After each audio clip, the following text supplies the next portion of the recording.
Lise Meitner nació en 1878 en Viena, en el seno de una familia aristocrática judía, pero sus padres estaban interesados en el protestantismo y así la educaron a ella. De adulta se convirtió a la iglesia luterana.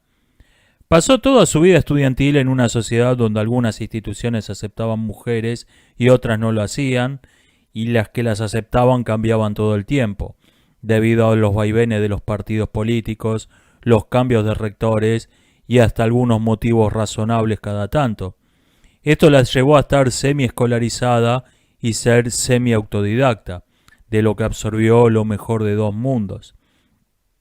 A principios del siglo XX fue aceptada como alumna en el curso de estudios superiores en física de la Universidad de Viena.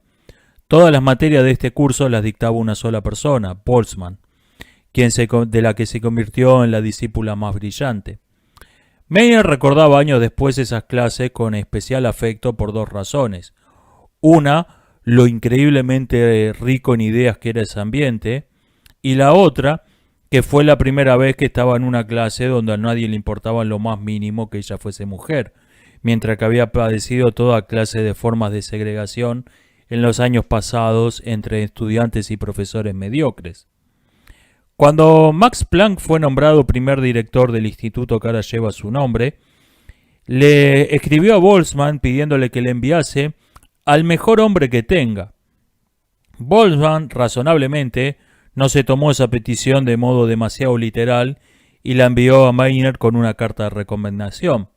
Meitner, en cambio, sí estaba preocupada por el texto literal del telegrama. Pero cuando se presentó ante Planck, este no puso ninguna cara de sorpresa, leyó la carta hasta el final, le dijo: si Boltzmann la recomienda, eso es suficiente para mí. La acompañó a su oficina y le explicó su trabajo. Básicamente, Meitner era un filtro. Su trabajo era leer todas las publicaciones científicas relevantes en física, así como la correspondencia profesional del Planck, separar la basura y seleccionarle lo que le convendría leer. Era un trabajo que le dejaba bastante tiempo libre. Después, Planck le dijo que podía usar su laboratorio para sus propios experimentos, pero solo en las horas en que éste estuviese libre. Meitner tuvo así a su disposición el mejor laboratorio de física de su época. Meitner tuvo una idea brillante que guió toda su carrera profesional. Formó un equipo de trabajo con un químico orgánico.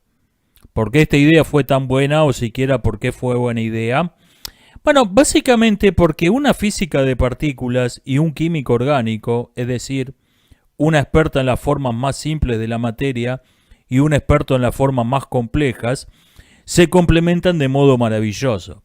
Cada uno entiende como la palma de la mano la porción de la realidad que al otro le es completamente desconocida. Meitner cambió varias veces de compañero de trabajo, pero conservando siempre la misma fórmula. Pronto empezaron a hacer descubrimientos y les aparecieron imitadores. En 1913 se ganan el premio gordo de la física, descubren un elemento.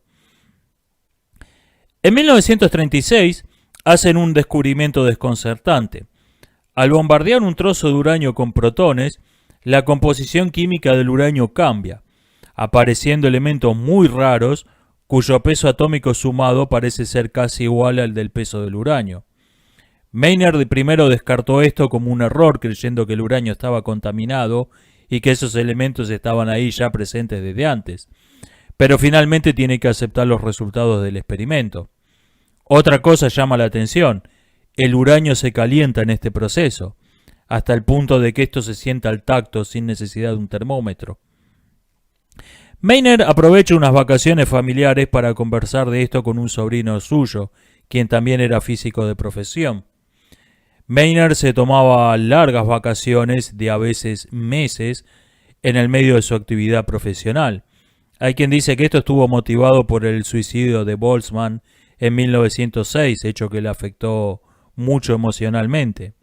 Le hizo ver esto el peligro de una vida totalmente dedicada a la investigación, sin descanso. Ambos, su sobrino y ella, habían llegado por separado a la hipótesis de que el uranio se dividía en dos átomos más simples al ser bombardeado por neutrones. Meitner le llamó al proceso fisión nuclear y se puso a pensar en cómo demostrarlo experimentalmente. En 1938 la fisión nuclear se demostró experimentalmente, en parte con indicaciones hechas por Meitner por correo desde el exilio.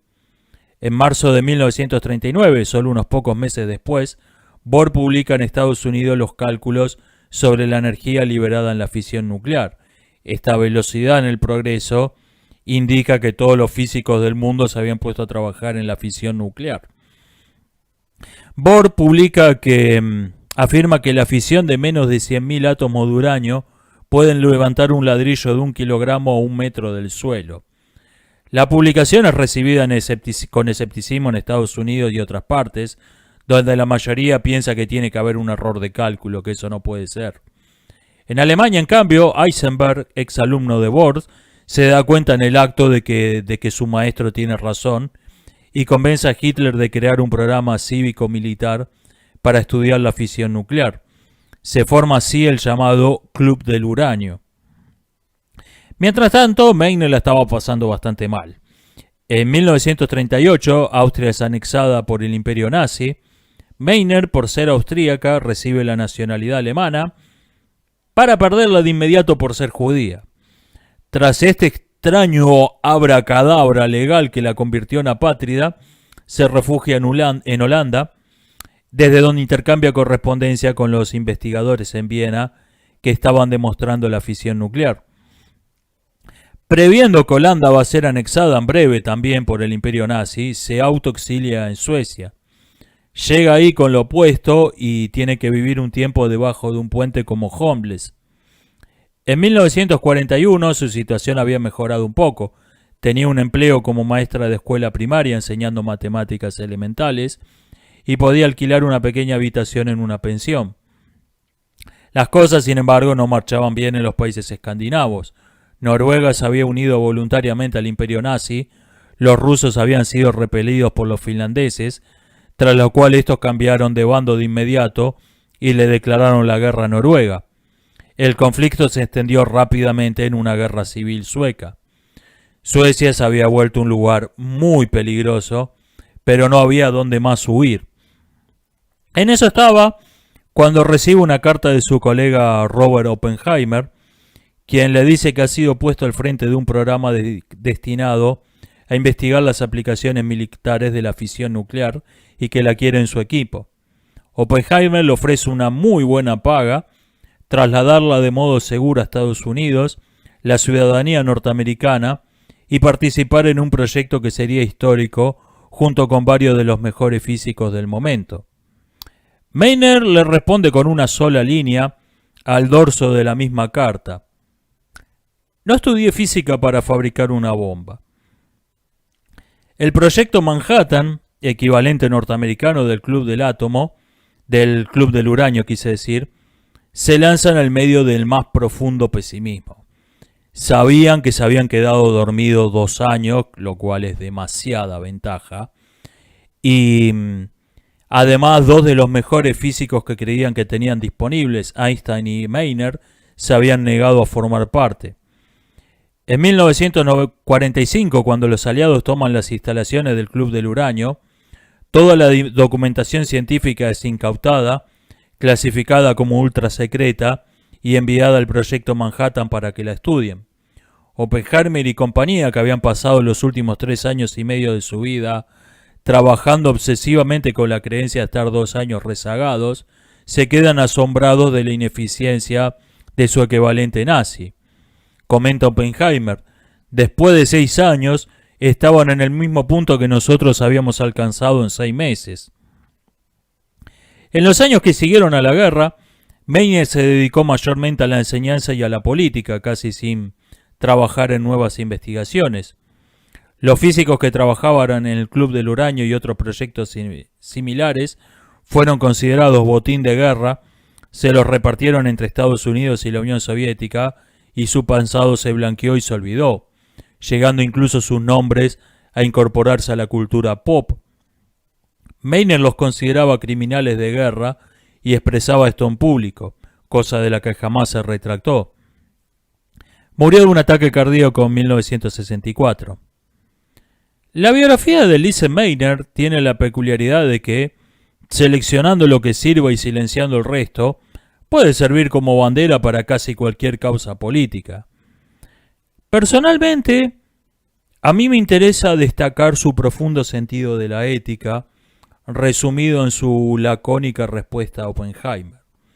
Y rescato no tanto los ideales pacifistas de Meitner, que respeto pero no comparto, sino el espíritu de compromiso con su pacifismo, que se refleja en esa causa, en esa carta. Si uno ha tenido la oportunidad de estudiar, de dedicar parte de su vida a formarse intelectualmente, quiere decir que se ha encontrado, momentáneamente al menos, en una situación de privilegio y ha sabido aprovechar esa situación. Pero las cosas pueden cambiar y es en ese momento, cuando estás en la ruina, oyendo caer las bombas o cuando se te presenta la amenaza de la ruina económica, es cuando tenés que recordar para qué estudiaste. ¿Para qué estudiaste física? ¿Para qué estudiaste medicina? ¿Para qué estudiaste enfermería? O lo que sea que hayas estudiado. Alguien dice, si no hago esto voy a terminar abajo de un puente. ¿Sí? Esas son tus opciones. Pero es una opción. Podés terminar abajo de un puente, probablemente no tan dramático. Probablemente no vayas a terminar abajo de un puente, pero sí tengas que irte a trabajar de Uber con tu auto. Y es en ese momento cuando tenés la opción, bueno, sí, hago esto o me tengo que ir a manejar un Uber. Es cuando tenés que recordar para qué estudiaste. Cuando te inscribiste en una carrera para estudiar física, medicina, lo que sea que hayas, ¿qué es lo que querías hacer con tu vida? En ese momento, cuando estabas en la buena época, cuando tenías la posibilidad de estudiar lo que quisieras y dijiste, esto es lo que quiero hacer con mi vida. ¿Qué es lo que tenías pensado hacer? ¿Era fabricar una bomba? ¿O qué era? Creo que ese momento, cuando estás en una habitación de 2 metros en una pensión, oyendo caer las bombas a la distancia, y recibís una carta donde te ofrecen seguridad, dinero, prosperidad, prestigio artificial, el prestigio del mundillo, el prestigio mundano. Ahí es cuando tenés que recordar para qué estudiaste. Nos estamos viendo. Hasta la próxima.